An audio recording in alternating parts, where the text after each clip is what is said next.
তথ্যই শক্তি, জানবো জানাবো, দুর্নীতি রুখবো। এই স্লোগান নিয়ে লক্ষ্মীপুরে 2 দিনব্যাপী তথ্য মেলা শুরু হয়েছে।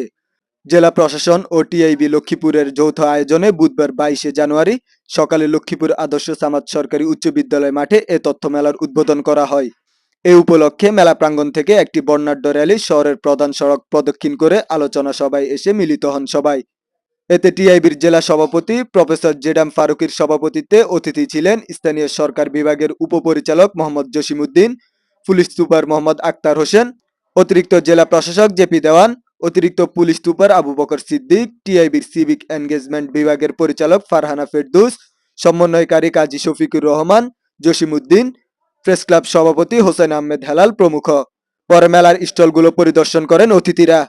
মেলায় Lakshmipur police super, fire service, সমাজসেবা, পরিবার পরিকল্পনা, পাসপোর্ট অফিস, পল্লী বিদ্যুৎ, লক্ষ্মীপুর পৌরসভা ও কৃষি বিপণন অধিদপ্তর সহ অর্ধশতাধিক প্রতিষ্ঠান অংশ নেয়।